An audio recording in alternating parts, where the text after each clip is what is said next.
વીરપસલી વ્રત શ્રાવણ માસના પહેલા સોમવારથી આ વ્રત શરૂ થાય છે અને પછીના બીજા સોમવારે આ વ્રત પૂર્ણ થાય છે.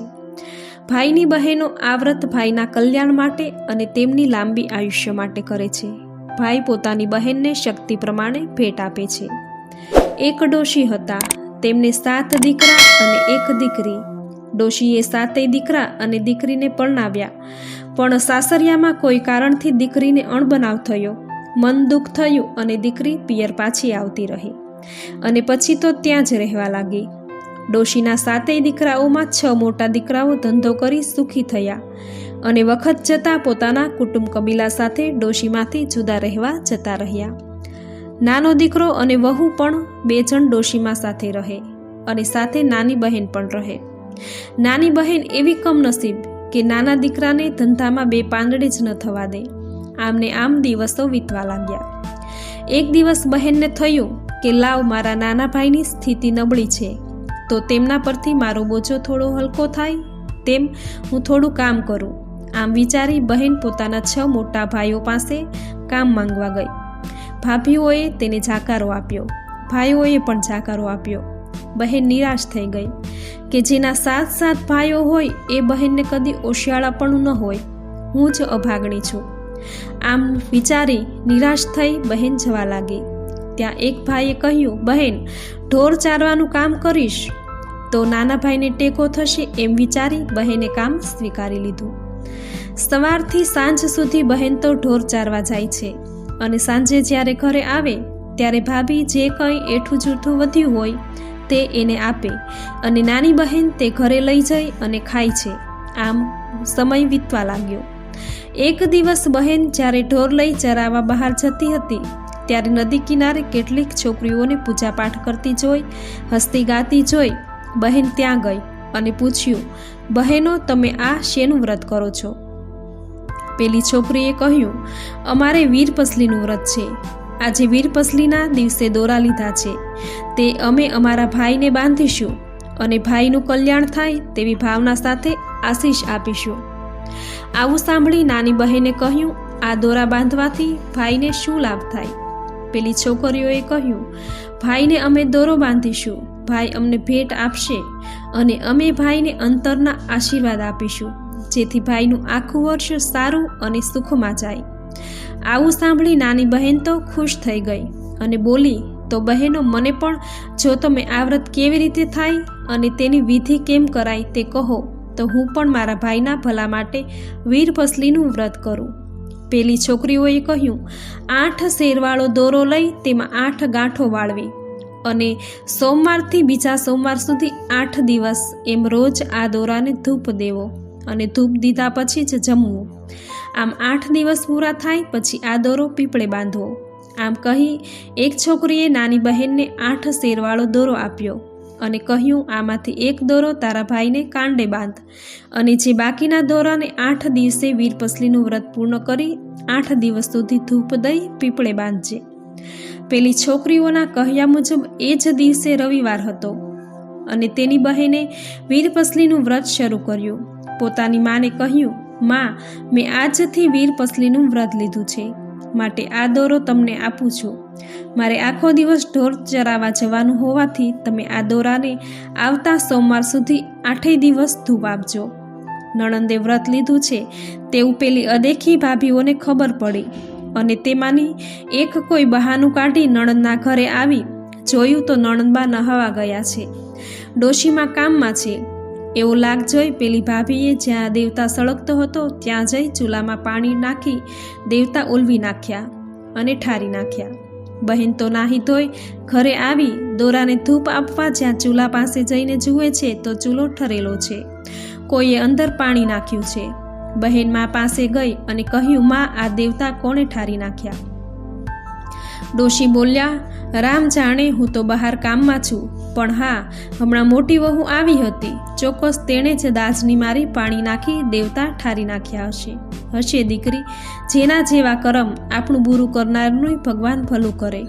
જા દીકરી, પડોશમાંથી દેવતા લઈ આવ, એ દોરાને ધૂપ દઈ દે. માના કહેવાથી બહેન પડોશીને ત્યાંથી દેવતા લઈ આવી અને દોરાને ધૂપ દીધો આમ બહેનો તો પોતાના ભાઈની કલ્યાણ ભાવનાથી વીરપસલીના દોરાને 8 દિવસ સુધી દૂપ દીધો. પછી માએ કહ્યું, માં, આજે મારું વ્રત પૂરું થાય છે, માટે ઉજવણું કરવું છે. હું 7 ભાઈઓને દોરા બાંધવા જાઉં છું. આમ કહીને બહેને તો ભાઈઓ પાસે ગઈ અને દરેક ભાઈને વીરપસલીનો દોરો જમણા હાથના કાંડે બાંધ્યો.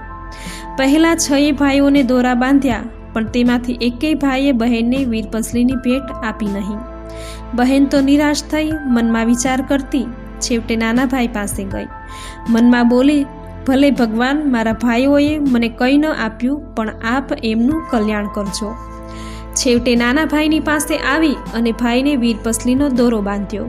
નાના ભાઈએ બહેનને પૂછ્યું, બહેન બોલ, તને ભેટમાં શું આપું? બહેન, તું તો જાણે છે કે મારી પરિસ્થિતિ કેવી છે. અત્યારે તો તારો નાનો ભાઈ પણ કંગાલ છે.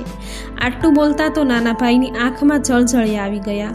બહેને ભાઈને આશ્વાસન આપી કહ્યું, ભાઈ, તારી પાસે કાંઈ માંગવું નથી. તેમ છતાં તું જે કંઈ આપીશ તે હું આનંદથી સ્વીકારી લઈશ. ભાઈએ ખુશ થતાં મુઠ્ઠીભર જાર પોતાની બહેનને આપી તથા પોતાની પાસે એક આનો હતો તેને એક માટીનું ઢેફું આપ્યું. આટલું આપતા તે ભાઈની આંખમાંથી ફરી આંસુ વહેવા લાગ્યા. પોતાના ભાઈને રડતો જોઈ અને બહેન બોલી, ભાઈ, ભલે તે મને જે કંઈ આપ્યું છે તે મારા માટે તો 1.25 લાખનું છે. તું મનમાં દુઃખી થઈશ નહીં. તારી મુઠ્ઠીભર મારા માટે ઘઉંની ગુણ બરાબર છે. તારો આપેલો એક આનો મારા માટે 100 રૂપિયા સમાન છે અને માટીનું ઢેફું ગોળ રવા બરાબર છે. આમ ભાઈનું મન હળવું કરી બહેન ખરા અંતઃકરણથી ભાઈનું કલ્યાણ થાવો એમ ઈચ્છી ભાઈના કપાળમાં કંકુનું તિલક કર્યું અને આશીષ આપી પોતાની મા પાસે ગઈ. માએ દીકરીને કહ્યું, દીકરી, આમ તો જો કોણ આવ્યું છે? બહેનને તેડવા તેના પતિ આવ્યો હતો. બહેન તો સાસરે જવાનું જાણી આનંદથી ઘેલી ઘેલી બની ગઈ. માએ કહ્યું, જા બેટા, કરેલા બધા જ કર્મોનું ફળ અહીં જ મળે છે. તે ખરા મન અને શ્રદ્ધાથી વ્રત કર્યું અને તેના પ્રભાવથી આજે જમાઈ તને તેડવા આવ્યા છે. સારું કર્મ કર્યું હોય કે ખરાબ કર્મ, તેનું ફળ તો અવશ્ય મળે જ છે. સારું કર્મ કરીએ તો સારું ફળ મળે અને ખરાબ કર્મ કર્યું હોય તો તેનું ફળ પણ તેવું જ મળે. જા બેટી, તૈયાર થા. આમ કહી અને મા તો ચાલી પોતાના 6 મોટા દીકરાઓને ત્યાં જઈ તેમની બહેન સાસરે જાય છે તેવી વાત કરી અને કહ્યું, દીકરી સાસરે જાય છે તો આપણે તેને કંઈક આપવું જોઈએ. મારી પાસે તો કંઈ નથી, પણ તમે બધા ભાઈઓ થોડું થોડું કરી આપો તો ઘણું કરી દીકરીને સાસરે વળાવીએ. આ સાંભળી 6 વહુઓએ ફાટેલા તૂટેલા કપડાં એક મોટા જૂના કપડામાં મૂકી પોટલું બાંધી સાસુના હાથમાં આપ્યું. બીજી બાજુ નાના ભાઈને ખબર પડી કે બહેન સાસરે જાય છે. તેથી ખુશ થતાં તે બહેનની પાસે આવ્યો. નાની બહેનને જોતાં જ તેને વિચાર આવ્યો કે બહેન, ભગવાને આપવા માટે પોતાની પાસે કંઈ છે નહીં. નાનો ભાઈ ગળગળો થઈ ગયો. બહેનને કહેવા લાગ્યો, બહેન, આજે મારી પાસે તને આપવા માટે કંઈ નથી, પણ હું તને વચન આપું છું કે ભગવાન મને સારા દિવસો આપશે ત્યારે તને ખૂબ જ સારો સાસરવશો કરીશ. ભાઈને ગળગળો થઈ ગયેલો જાણી બહેને કહ્યું, ભાઈ, મનમાં ઓછું લાવીશ નહીં. તારા ઉપરનો પ્રેમ મારા માટે સોના ચાંદીના કર્યાવર સમાન છે, માટે દુઃખી થઈશ નહીં. બહેન તો સાસરે જવા તૈયાર થઈ ચાલી. એના પતિદેવ સાથે માએ કહ્યું, બેટા, ઊભી રહે. આજે તારા વ્રતનો છેલ્લો દિવસ છે તો હું તારા દોરાને ધૂપ દેવા દેવતા લઈ આવું. આમ કહી ડોશી તો દેવતા લેવા ગઈ. આ બાજુ જમાઈને ઉતાવળ હતી તેથી તે ચાલવા માંડ્યો. બહેન પણ પોતાના પતિ પાછળ ચાલી. ગામના પાદર આવ્યા ત્યાં તો પાછળ ડોશી ઉતાવળે આવી અને બોલી, લે બેટા દેવતા. બહેને તો દોરાને ધૂપ દીધો અને ભાઈઓનું કલ્યાણ ઈચ્છતી તે આગળ ચાલી. ચાલતા ચાલતા રસ્તામાં નદી આવી. પોતાના પતિને કહીને વહુ તો નદીમાં નહાવા ઉતરી. નાહી રહ્યા પછી બીજા કપડાં માંગ્યા. તેના પતિએ પોટલું ખોલીને જોયું તો સરસ રંગબેરંગી સાડીઓ પટોળા દેખાયા. એટલે તેણે કહ્યું, આમાંથી કઈ સાડી આપું? પોતાના પતિનું કહેવું સાંભળી વહુ કહે છે કે શું કહો છો નાથ? સાડી અને પટોળા હોય કાંઈ ગરીબની મશ્કરી શા માટે કરો છો? ત્યાં તો તેના પતિએ એક સાડી કાઢી અને ઊંચી કરી બતાવી કે જો, હું કાંઈ ખોટું નથી બોલતો. આમ કહી તે સાડી વહુ તરફ ફેંકી અને કહ્યું, એ જ સાડી પહેરી લે, સુંદર લાગશે. વહુ તો સમજી ગઈ કે કેમ આવું થયું. હે પ્રભુ, તારી લીલા અકળ છે. કપડાં પહેરી નજીક આવી પોટલામાંથી બધી વસ્તુઓ બહાર કાઢી જોયું તો માટીનું ઢેફું ગોળ થઈ ગયેલો. ચોખા હતા તે એક આનાના બદલે એક સોના મહોર હતી. વહુ કહેવું સાંભળી વહુ કહે છે કે નાથ, શા માટે ગરીબની મશ્કરી કરો છો? ત્યાં તેના પતિએ એક સાડીનો છેડો કાઢી ઊંચો કરી બતાવ્યું અને કહ્યું, જો હું કાંઈ ખોટું નથી બોલતો. એમ કહી તે સાડી વહુ તરફ ફેંકી અને કહ્યું, આ જ સાડી પહેરી લે, તને સુંદર લાગશે. વહુ તો સમજી ગઈ કે આવું કેમ થયું હશે. કહે છે, હે પ્રભુ, તારી લીલા અકળ છે. કપડાં પહેરી નજીક આવી પોટલામાંથી બધી વસ્તુઓ બહાર કાઢી જોયું તો માટીનું ઢેફું હતું તે ગોળ બની ગયો. આનો હતો તે સોના મહોર બની ગઈ. વહુએ તો પોતાના પતિને પેલી સોના મહોર આપી અને ગામમાં જઈ ખાવાનું લઈ આવવા કહ્યું. વર ખાવાનું લેવા ગામમાં ગયો. આ બાજુ તો ચમત્કાર થયો. નદી કિનારે એકાએક સુંદર હવેલી ઊભી થઈ ગઈ. વહુ તો શણગાર સજીને હવેલીના ચોથા માળની અગાસીમાં ઊભી રહી. થોડા સમય પછી ગામમાંથી ખાવાનું લઈ અને વર જ્યાં નદીના કિનારે આવ્યો ત્યાં તેણે એક સુંદર હવેલી દીઠી અને પોતાની વહુને તેમાં અટારીમાં ઊભેલી જોઈ. તે તો દંગ જ થઈ ગયો. વહુ તો દોડતી નીચે આવી અને પતિદેવના હાથમાંથી ખાવાનું લઈ બોલી, તમે આરામ કરો ને હું અબઘડી કાંઈક રસોઈ બનાવી નાખું. બંને જણાએ આનંદથી ભોજન કર્યું અને સુખેથી હવેલીમાં રહેવા લાગ્યા. દિવસો પસાર થવા લાગ્યા અને અચાનક દુકાળ પડ્યો અને લોકોને ખાવાના સાંસા પડવા લાગ્યા. વખના માર્યા લોકો ગામ છોડી પેટીયું રળવા પરગામ જવા લાગ્યા. પેલી ડોશી અને તેના 7 દીકરાઓ, તેની વહુઓએ પણ ગામ છોડ્યું. ચાલતા ચાલતા બંને બહેનની હવેલી આગળ આવ્યા. એમને થયું કે કોઈ મોટી પૈસાદાર વ્યક્તિ અહીંયા રહેતી લાગે છે. લાવો તપાસ કરીએ તો કંઈ મંજૂરી મળે. આમ વિચારી બધા હવેલીના બગીચામાં આવીને ઊભા રહ્યા. હવેલીની બારીમાંથી પેલી બહેન આ બધું જોઈ રહી છે. પોતાની મા અને ભાઈ ભાભીને ઓળખી ગઈ. ત્યાં તો બગીચાનો માળી આવ્યો અને બધી વાત કહી. બહેને કહ્યું, તું બગીચાના ખોદકામમાં બધાને કામે લગાડી દે અને પેલા જે સૌથી નાનો દેખાય છે તેને ધાબા પર દેખરેખ રાખવાનું કહે છે. તેની પાસે ખોદકામ કરાવીશ નહીં. અને પેલી ડોશીમાને બગીચાના જે ફૂલો ભેગા થાય છે તે ફૂલોની માળા બનાવવાનું કહે છે. માળીએ માલકીનની સૂચના મુજબ બધી ગોઠવણ કરી દીધી.